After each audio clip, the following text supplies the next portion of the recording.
Olha, eu acho que quando a gente pregava isso, os primeiros cristãos pregavam isso, ninguém acreditava. Agora hoje, quando a gente fala que o homem vai conseguir destruir toda a terra, a gente já acredita. Gente, olha que coisa incoerente. Esse não é o planeta Terra, é o planeta Água. E vai faltar água. A Bíblia vai dizer que o homem vai conseguir destruir o mar, não vai ter mais mar. E tocou o 7º anjo a sua trombeta. E houve no céu grandes vozes que diziam: o reino do mundo passou a ser de nosso Senhor e do seu Cristo, e ele reinará pelos séculos dos séculos. E os 24 anciãos que estavam assentados em seus tronos diante de Deus, prostraram-se sobre os seus rostos e adoraram a Deus, dizendo: graças te damos, Senhor Deus Todo-Poderoso, que és e que eras, porque tens tomado o teu grande poder e começaste a reinar. Iraram-se na verdade as nações, e então veio a tua ira, e o tempo de serem julgados os mortos, e o tempo de dares recompensa aos teus servos, os profetas, e aos santos, e aos que temem o teu nome, a pequenos e a grandes, e o tempo de destruíres os que destroem a terra. E abriu-se o santuário de Deus que está no céu, e no seu santuário foi vista a arca do seu pacto, e houve relâmpagos, vozes e trovões, e terremoto e grande saraivada. Senhor Jesus, nesta hora, quando vamos meditar na tua palavra de novo e tentar entender essa dinâmica do tempo humano e o tempo, Senhor, designado pelo Senhor, dos teus propósitos, fala conosco, abre o nosso coração, toca a nossa alma, de tal maneira que possamos perceber, ouvir e ver aquilo que tu tens para nós. É aquilo que oramos em nome de Jesus. Amém e amém. É interessante porque a Bíblia fala claramente, desde o Velho Testamento até o Novo Testamento, desse dia. A Bíblia no Velho Testamento o chama de o dia do Senhor. Os profetas do Antigo Testamento já profetizavam não apenas a vinda de Jesus, a primeira vinda de Jesus como Salvador, mas já profetizavam a segunda vinda de Jesus, que seria o dia de um grande julgamento. E que esse dia seria uma intervenção final em toda a história da humanidade.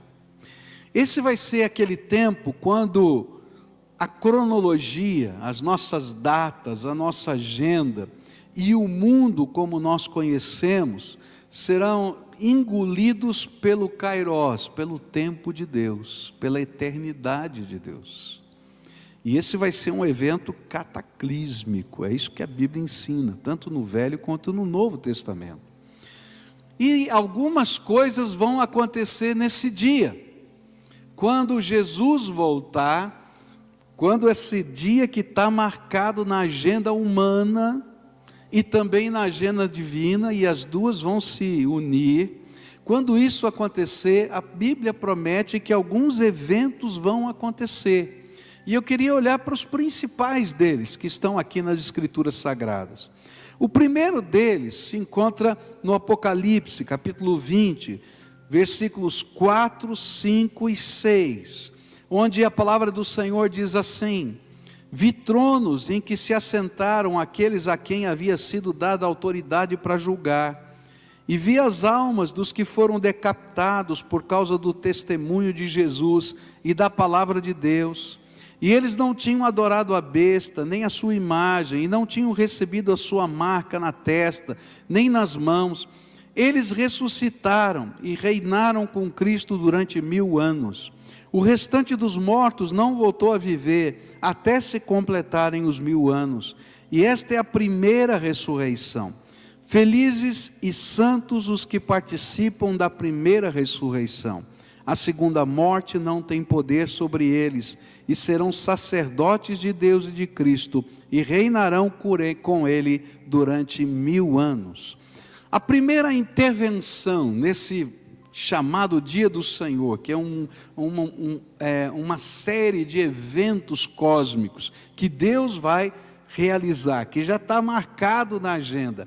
A primeira delas vai ser aquilo que a gente chama de arrebatamento da igreja, vai ser aquilo que a gente chama de ressurreição dos mortos em Cristo Jesus. A Bíblia diz que nem todos os mortos vão ressuscitar ao mesmo tempo. Vai haver uma primeira e uma segunda ressurreição. E a primeira ressurreição é quando Jesus vai invadir o nosso tempo, e Ele agora vai fazer algo extraordinário. Ele vai primeiro levar a sua igreja, arrebatar a sua igreja, que vai se encontrar nas nuvens com todos aqueles que já morreram em Cristo Jesus em toda a história. E quando eles se encontrarem ali, vai haver algo especial, um tipo de julgamento diferente. A Bíblia fala que esse julgamento não é para condenação, mas é para premiação, porque essas pessoas estarão isentas do julgamento final, porque os seus nomes estão escritos no livro da vida. E a única maneira de ter o seu nome escrito no livro da vida é quando a gente crê pela fé na primeira grande intervenção de Deus nessa história, quando Jesus nasceu aqui entre nós, morreu na cruz do Calvário, ressuscitou, tirou lá do Hades as chaves da morte e do inferno, para que nós pudéssemos ter vida e vida eterna. Quando a gente crê em Jesus, a gente se entrega a Jesus, o nosso nome é escrito no livro da vida, e é isso que nos garante passar e pertencer ao time, ou que vai ser arrebatado, ou está vivendo a primeira ressurreição.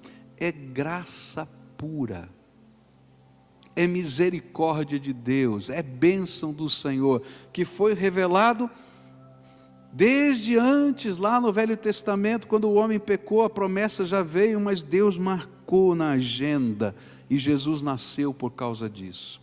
E nesse evento, quando houver o arrebatamento da igreja, vai ser uma coisa extraordinária, né? Porque as pessoas vão perceber a falta daqueles que foram levantados, e quando aqueles que estiverem descendo virão, né, eles também enxergarão o que está acontecendo nesse processo. E a glória do Senhor vai ser vista, diz a Bíblia, do Oriente ao Ocidente. Todo mundo vai ver a glória do Senhor. Não me pergunte como, eu não tenho a mínima ideia, mas todo mundo vai perceber simultaneamente o que está acontecendo, que o Kairós de Deus invadiu o Cronos, que o Kairós, o tempo de Deus, invadiu o tempo humano, e é tempo de glorificação do Cristo. Quando a gente leu lá em Apocalipse 11, diz que nesse dia o governo de Deus se revela, física, visualmente, totalmente, e todos vão perceber quem é o Senhor dos céus, da terra, de todas as coisas. Esse é o primeiro evento. E aí vai haver aquilo que a gente chama de premiação, que a gente aprende como a doutrina do galardão, não é? Então, se você é crente, não estuda, não faz os ciclos de estudos aqui da igreja, você deve estar dizendo: pastor, não sei nada. E não sabe mesmo, porque tem que estudar a Bíblia, né? Então participa dos ciclos de estudo aqui da igreja, das escolas bíblicas, das linhas de treinamento, que vai ajudar muito você, tá? Mas eu vou voltar aqui. O que é esse dia? Jesus vai premiar os seus servos. Isso chama-se galardão. E há um princípio muito bonito nessa doutrina do galardão. A gente não recebe galardão ou prêmio de Deus porque você é tremendamente operoso. Você recebe o prêmio de Deus por ser obediente. Por isso a Bíblia vai dizer que quem dá uma profecia, ou quem dá um copo d'água para o profeta, tem o mesmo galardão. Porque tanto um quanto o outro ouviram a voz do Espírito no seu coração e obedeceram à voz do Senhor. E esse é o princípio do prêmio. Você está ouvindo a voz do Espírito no seu coração? Faça o que Deus está mandando. E o Senhor é que abençoa, o Senhor é que lhe dá graça. Porque senão a gente olha para alguns e diz assim, não, eu não sou nunca como fulano, eu não sou nunca como Beltrano. E Deus não compara filho com filho. Se você faz isso na sua casa, está começando uma tragédia. Não compare filho com filho, cada um é especial, você é especial. Sabe o que Deus espera? É que você esteja aberto para ouvir a voz dele e obedecer. Se você estiver fazendo isso, você tem nota 10. É assim que funciona na economia de Deus e no reino de Deus. Muito bem, o Senhor então vai fazer isso, né? E Ele vai recompensar aqueles seus filhos, sejam eles pequenos ou grandes, porque o valor de Deus é tremendo. Mas a Bíblia vai dizer ainda para a gente, em Apocalipse 20, que aí vai vir o período do milênio, e durante 1000 anos, essa intervenção de Deus vai estar entre os homens aqui na terra. Terão os ressuscitados em Cristo Jesus que vão governar durante esses 1000 anos. E vai haver um tempo de prosperidade e paz, onde o temor do Senhor vai fazer parte dessa humanidade que vai estar ali colocada. Todavia, durante esses 1000 anos, Satanás é preso. E ele não pode tentar os homens, ele está aprisionado com o diabo e os seus anjos.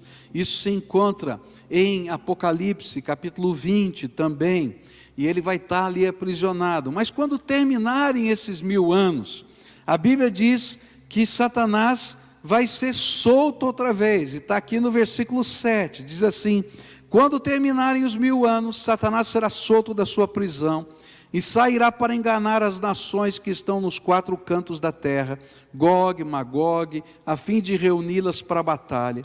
E o seu número é como a areia do mar. E as nações marcharam por toda a superfície da terra e cercaram o acampamento dos santos, a cidade amada, mas um fogo desceu do céu e as devorou. E o diabo que as enganava foi lançado no lago de fogo que arde com enxofre, onde já haviam sido lançados a besta e o falso profeta, e eles serão atormentados dia e noite para todo sempre.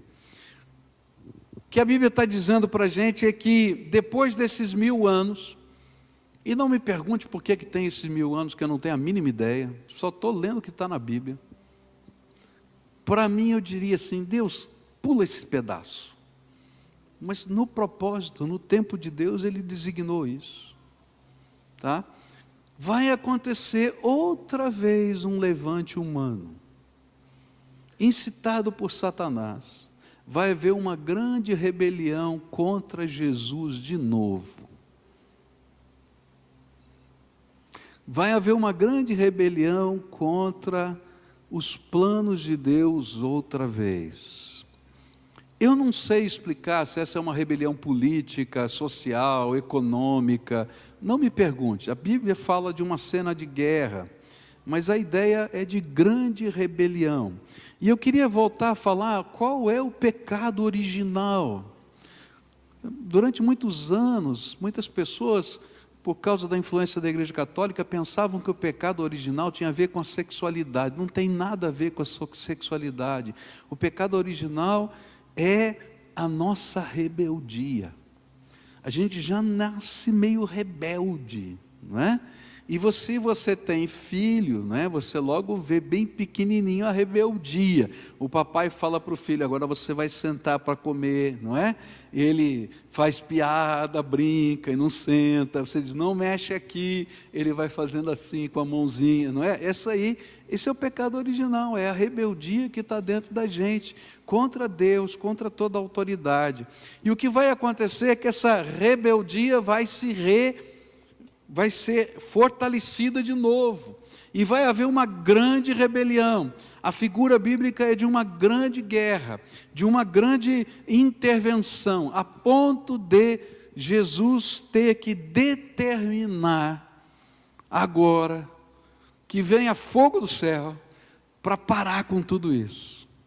A coisa é tão séria, que vai dizer, a Bíblia vai dizer para a gente, que no meio desse processo todo, e eu não sei explicar nem como, nem quando, nem de que jeito, no meio desse processo todo, nós vamos dar um jeito de destruir toda a terra. Olha, eu acho que quando a gente pregava isso, os primeiros cristãos pregavam isso, ninguém acreditava. Agora hoje, quando a gente fala que o homem vai conseguir destruir toda a terra, a gente já acredita. Não é verdade? Já falam, toma cuidado, porque vai faltar água. Gente, olha que coisa incoerente, não é? Esse não é o planeta Terra, é o planeta Água. E vai faltar água. A Bíblia vai dizer que o homem vai conseguir destruir o mar, não vai ter mais mar. Eu não sei como é que ele vai conseguir fazer isso. Eu não faço a mínima ideia.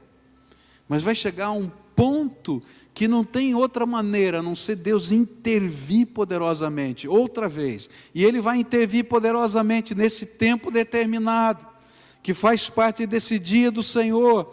E nessa intervenção, então, agora é final, é total. Satanás, os seus anjos são lançados por toda a eternidade no lago de fogo e enxofre.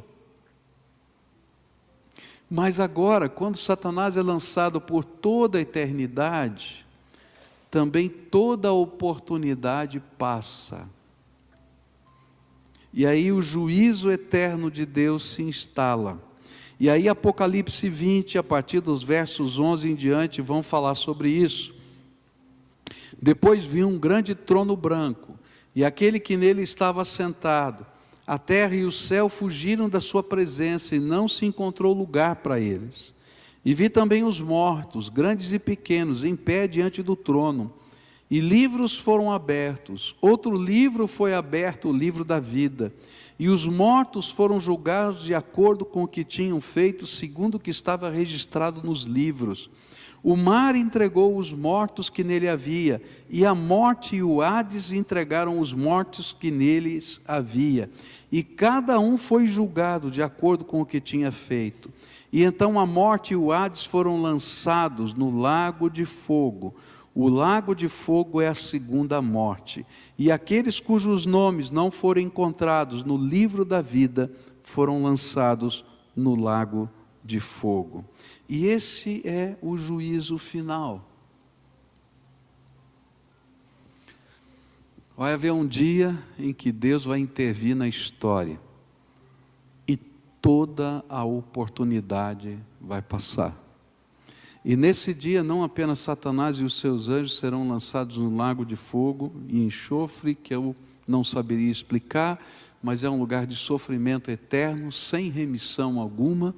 Não tem como a gente sair de lá, mas todos aqueles que não se permitiram ser transformados pelo poder do sangue de Jesus, e na sua rebeldia não aceitaram viver segundo o desígnio de Deus e o propósito de Deus para eles, vão também com Satanás serem lançados nesse lugar. Esse julgamento que fala, agora é um julgamento que não tem salvação. Então, por isso, quem não está no livro da vida, vai receber a sua pena. E assim como acontece na justiça, toda a pena vai ser eterna, porém, os níveis de sofrimento são diferentes, por isso são calculados segundo as suas obras. Mas quem é julgado pelas obras já está condenado. Assim como existe um prêmio, um galardão, existe também um juízo de Deus para todas essas coisas. E essa vai ser a intervenção de Deus, onde os mortos serão julgados. E aqui é interessante porque a Bíblia vai falar uma coisa tremenda. E diz assim, capítulo 21 de Apocalipse, versículo 1. E então vi novos céus e nova terra, pois o primeiro céu e a primeira terra tinham passado, e o mar já não existia. Não sei como é que a gente vai dar fim no mar. Eu não sei, mas vai acontecer. E essa intervenção, então, Deus vai ter que regenerar recriar tudo de novo. Esse é tempo, diz a Bíblia, de destruir aqueles que destruíram a terra. E o que destrói a terra? Além das nossas ações, por isso nós somos mordomos, nós devemos preservar a natureza, porque nós, como servos de Deus, temos essa missão. Mas além disso, o que destrói a terra é a rebeldia que está dentro do nosso coração. E assim, nesse último kairós de Deus, o tempo de Deus invadindo o tempo dos homens, não vai haver maneira de fugir dele. E só estarão preparados para aquele dia os que discerniram, decidiram e perseveraram até o fim em aceitar o tempo de Deus, a intervenção de Deus, o propósito de Deus e o plano de Deus para a sua vida. É isso que a Bíblia vai dizer em Apocalipse 3, versículos 5 e 6. O vencedor será igualmente vestido de branco. Jamais apagarei o seu nome do livro da vida, mas o reconhecerei diante do meu Pai e dos seus anjos. E aquele que tem ouvidos, ouça o que o Espírito diz às igrejas. No capítulo 7, a partir do verso 14, diz assim: respondi, Senhor, tu sabes. E ele disse: estes são os que vieram da grande tribulação e lavaram as suas vestes e as alvejaram no sangue do Cordeiro. Por isso, eles estão diante do trono de Deus e o servem dia e noite em seu santuário. E aquele que está sentado no trono estenderá sobre eles o seu tabernáculo. Nunca mais terão fome, nunca mais terão sede. Não os afligirá o sol, nem qualquer calor abrasador.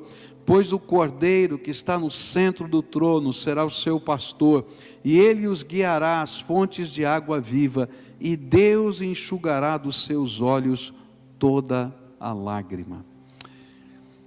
Quando a gente lê o livro do Apocalipse, ele vai falando desses eventos todos que acontecem nesse prenúncio do dia do Senhor e no dia do Senhor. O dia do Senhor não é um dia de 24 horas, é um tempo de Deus, um propósito de Deus na história. Assim como os dias da criação não são dias de 24 horas, são períodos em que Deus está realizando a obra da criação. O dia do Senhor é essa intervenção, onde o propósito de Deus está se concretizando na vida humana. E aí a Bíblia está dizendo para a gente, olha, durante a minha vida e a sua vida, e durante a história da humanidade, Deus tem pontuado as nossas vidas com intervenções da sua graça. Eu acho que é impossível qualquer ser humano não perceber pelo menos uma vez em que Deus de alguma maneira tocou, colocou a sua mão sobre a vida, livrou, abençoou, algo de marcante aconteceu e você tem que dizer, obrigado Senhor, porque eu sei que veio do Senhor. Essas intervenções, elas revelam a agenda de Deus invadindo a nossa agenda. E elas são um sinal de que essas intervenções um dia vão serem consumadas numa intervenção final. E que nós precisamos estar preparados para isso. E a única maneira de a gente estar preparado é reconhecer o porquê Jesus veio a esse mundo. Talvez você não acredite em tudo isso que eu falei, porque parece muito complicado. E eu confesso para você que cada vez que eu estudo a escatologia, eu tenho tantas perguntas que eu não sei responder. E olha que eu sou pastor há 37 anos e estudo esse assunto há muito mais do que isso. E por mais que você pegue sistemas teológicos que tentem explicar todos os detalhes, você vai olhar que todos eles têm falhas, porque há coisas que ainda não foram reveladas. e que a gente só pode ter uma imagem, mas os eventos principais estão declarados nas Escrituras Sagradas. E por mais que você tenha dificuldades com toda essa teologia, quando você vive hoje, você pode perceber que a gente está destruindo a terra. Você pode perceber que está havendo uma mudança de clima. A gente está passando por um inverno em dezembro. Não é verdade isso? E a gente diz assim, uai, o que está acontecendo? Mudou tudo, não é? A gente está ouvindo falar nas épocas das chuvas que vem seca. A gente está ouvindo todo mundo dizer, economiza água, porque vai faltar água nesse planeta. A gente olha para tudo isso e diz assim, eu me lembro quando falavam, muitos anos atrás, que ia faltar água no planeta, eu dizia assim, não vai faltar água no planeta, porque esse planeta é feito de água. Tem um mar aí, eles vão dar um jeito de dessalinizar barato a água do mar e não vai faltar água. É fácil, já tem lugares do mundo que faz isso. Mas a Bíblia diz que até o mar vai ser consumido. E do jeito que está indo, a gente diz assim, opa, peraí, tem algo aqui que dá para perceber que a gente está caminhando para esse dia. Pode ser que esse dia não aconteça agora, na minha geração. Eu não quero dizer para você que esses atos todos proféticos vão acontecer amanhã. Porque o dia e a hora ninguém sabe, diz Deus. É um segredo do céu, do Pai, do Filho e do Espírito Santo. Então, se alguém disser para você que vai acontecer amanhã, depois de amanhã, ou marcar um dia, duvide, porque não tem nada a ver. Tá? Mas uma coisa eu sei, esse dia vai chegar. Se eu estiver vivo, eu vou ver isso. Mas se eu tiver partido, eu vou participar disso. Porque ou vou participar da primeira ou da segunda ressurreição. Pela fé em Cristo Jesus, eu vou participar da primeira ressurreição. Mas quem ainda não colocou a sua vida na mão de Deus, não vai participar da primeira ressurreição. E a única maneira de participar da vida eterna que Deus preparou para nós, e se você ler lá o capítulo 21 e o capítulo 22 do livro de Apocalipse, você vai ver as descrições, e a grande foco não é o lugar, não é a beleza, o grande foco é o Senhor vai habitar conosco por toda a eternidade. E Ele vai dizer, não vai precisar de templo, porque Ele vai ser o nosso templo. Não vai precisar de sol, porque Ele vai ser a nossa luz. Não vai precisar de tantas coisas que a gente está olhando hoje, porque Ele é suficiente na nossa vida. E quando a gente descobre que Jesus é suficiente hoje, a gente pode viver a suficiência do Deus Todo-Poderoso por toda a eternidade. Nessa noite eu queria orar com você. E é uma coisa preciosa que Deus nos dá. É um sinal dele para a nossa vida. Uma coisa preciosa chamada certeza de salvação. Algumas pessoas dizem, pastor, o senhor é muito orgulhoso. Dizer que alguém pode ter certeza de salvação não é orgulho, é presente de Deus. Sabe como funciona? Quando a gente recebe Jesus como Senhor e Salvador da nossa vida e permite que Ele seja aquele que vai colocar o tempo dEle no nosso tempo, de tal maneira que a gente possa caminhar segundo a vontade dEle, Deus faz um milagre dentro da gente. Ele manda o seu Espírito Santo habitar dentro do nosso coração. E nós nos tornamos templos do Espírito. E o Espírito de Deus testifica, fala com o nosso espírito, que nós somos filhos de Deus, e é Ele que nos dá certeza da vida eterna. Eu posso ter certeza pela convicção da minha fé, porque a palavra de Deus promete, ela é suficiente, mas Deus faz um milagre, Ele coloca o seu Espírito dentro de nós, e esse Espírito testifica. E mais, Ele coloca uma outra marca dentro de nós. a alegria da nossa salvação em Cristo Jesus. Terminou o culto da manhã, nós tivemos vários batismos de pré-adolescentes hoje de manhã. E aí eu estava reconhecendo algumas famílias, né? Então algumas poltronas aqui, estava a família toda. E teve uma família que logo depois do culto eu tive a oportunidade de conversar, uma família que eu conheço há quase 30 anos, 29 anos, e que acompanho a vida dessa família. E aí então a mamãe disse para mim assim: olha, tá vendo aqui todo mundo, a vovó que estava na cadeira de rodas, tanta gente aqui, meu filho está tão alegre, porque hoje é o dia do batismo dele, que ele pegou o telefone e ficou ligando para toda a família e dizendo: você não pode faltar no meu batismo, você não pode faltar, você não pode, tem que estar lá. E aí ele trouxe a família toda. Alguém pode dizer: não, é um evento, uma coisa. Quando a alegria da salvação está dentro da gente, ela transborda e ninguém consegue deter, e a gente tem certeza daquilo que Jesus está fazendo. A gente pode ser um pequenino, uma criança, ou pode ser um velho, né? Não importa, a gente tem certeza, porque Jesus revela a intervenção dele na nossa história. Então nessa noite, antes da gente celebrar a ceia do Senhor, eu queria convidar pessoas a quem Jesus está falando.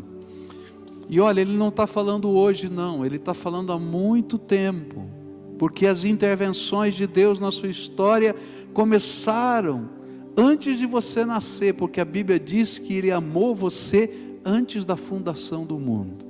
Mas hoje o Espírito Santo está dizendo: eu quero fazer algo novo, e eu quero colocar uma certeza nova, e eu quero colocar uma marca nova, e eu quero pegar o seu nome e escrever no livro da vida.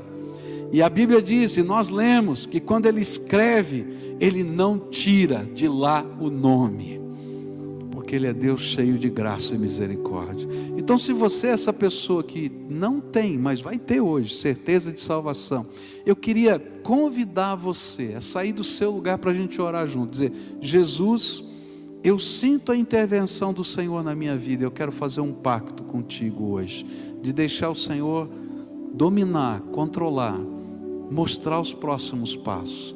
E eu vou fazer como eu sempre faço aqui, eu convido as pessoas a se levantarem do seu lugar, porque se a gente não estiver disposto a ouvir a voz do Espírito num templo, e obedecer do jeito de Deus num templo, a gente não vai obedecer em lugar nenhum.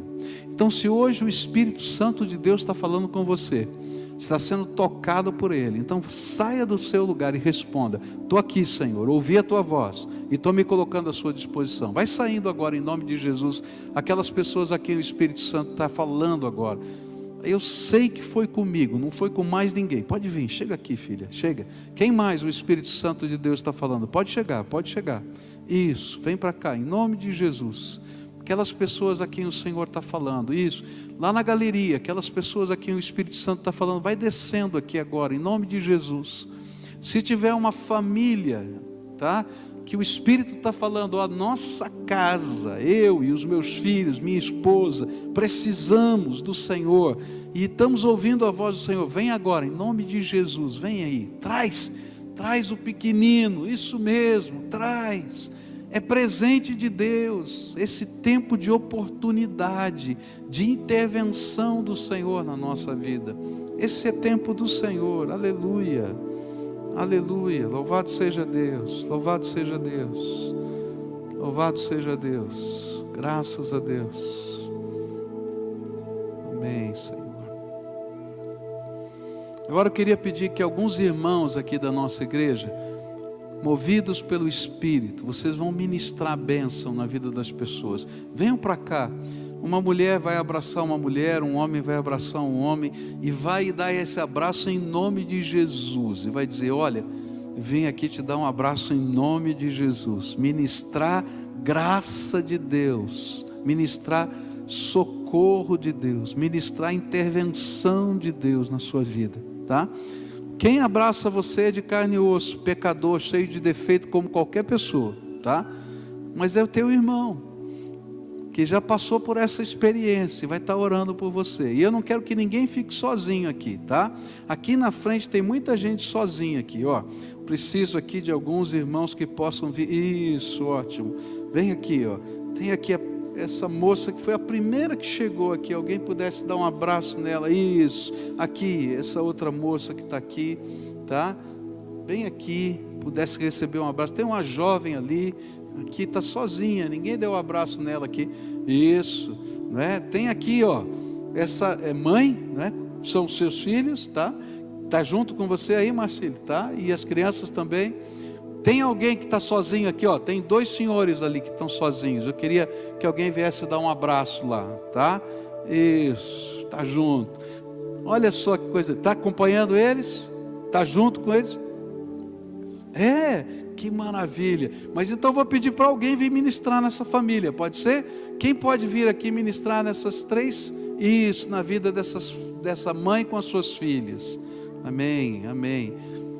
Tem mais alguém aí? Está faltando, tem 2 ali que estão sozinhos aí. Um abraçou o outro, né? Mas ninguém veio abraçar os 2. Então vamos, quem é que vai me ajudar? Isso, chega junto aí, tá?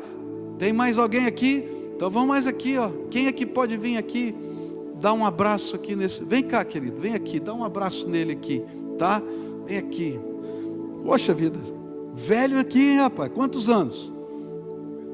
58 anos, mesma idade minha aqui. Não, agora já fiz um, estou na tua frente, 59. Então aqui, dá um abraço nele aí, tá? Vamos orar juntos aqui. Olha, a coisa mais preciosa que podia acontecer está acontecendo hoje. E vou dizer para você, a Bíblia diz que hoje está havendo uma festa no céu.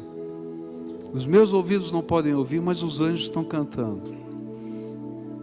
O Pai que está sentado no trono está sorrindo. Jesus, o nosso Salvador, está celebrando. E o Espírito Santo está pairando aqui sobre esse lugar, sobre vocês, tá? Sabe por quê? Porque vocês são amados. Amados, amados, amados. E se tem uma coisa que Deus não gostaria, e talvez essa seja a razão porque tantas oportunidades são dadas, tanto na nossa história como na história da salvação, é que qualquer um dos filhos amados dele pudessem ser lançados no fogo e enxofre junto com Satanás. Deus não quer isso. Por isso Ele se alegra na salvação de cada um dos seus filhos. E quando algo assim, como uma entrega, a gente faz e realiza na presença do Senhor. Agora quero explicar o que você vai fazer aqui. A gente vai orar. E essa entrega representa o controle. Quem vai mandar? Até hoje, você era dono do seu nariz. De hoje em diante, Jesus é Senhor da tua vida. Você não apenas aceita o perdão de Jesus sobre você, mas se aceita que Jesus te ensine a viver, dê os novos valores, te ensine a como resolver os problemas em casa, a como construir a sua família, a como educar os seus filhos. Esse é o projeto de Deus. E a gente vai aprender a viver como templo de Deus nessa terra. Nosso coração vai ser o templo de Jesus. Onde você estiver, Ele vai estar junto. É isso que a Bíblia diz. Onde você estiver. Algumas vezes, quem sabe, Ele vai chorar, porque Ele está com você no lugar que Ele acha que você não deveria estar. Mas Ele não vai se afastar de você, porque Ele é o dono desse coração. E Ele vai ser o seu professor particular. Essa que é a palavra de Deus diz. Então vamos orar juntos? A primeira oração é a sua. É uma oração muito simples. Você vai dizer para Ele, com as suas palavras, que você sabe que é pecador.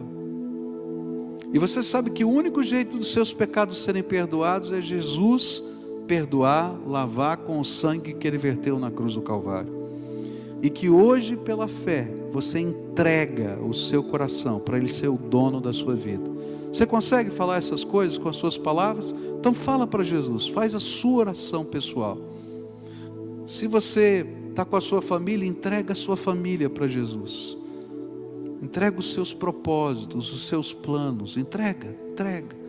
Coloca na mão do Senhor. ora,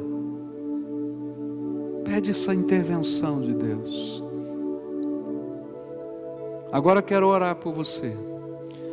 Pai querido, o Senhor ouviu a oração de cada um dos teus filhos. Eu sei que está havendo festa no céu, mas eu quero te pedir agora, abre as janelas dos céus e derrama o teu Espírito Santo sobre eles, e que nesta hora eles sejam selados com o Santo Espírito da promessa, que haja dentro deles a marca de propriedade exclusiva de Jesus Cristo, que toda algema de Satanás lançada sobre eles seja quebrada e destruída agora em nome de Jesus, e que haja libertação no nome de Jesus Cristo, e que o Senhor possa colocar a alegria da salvação no coração deles, e o testemunho do Espírito dentro da alma deles, dizendo: você é filho amado do Pai. Ó Pai, que o nome deles hoje, agora, seja escrito no livro da vida. Só o Senhor pode fazer isso. Abençoa, Pai, abençoa, em nome de Jesus. Amém e amém. Ontem morreu por mim, foi assim, ontem morreu por mim, foi assim, ontem morreu por mim, sim, por mim, isso aconteceu. Hoje ele vive em mim, é assim, hoje ele vive em mim, é assim, hoje ele vive em mim, sim, em mim, vencedor sou eu. Amanhã virá pra mim, virá, amanhã virá pra mim, amanhã virá pra mim, sim, pra mim é mistério.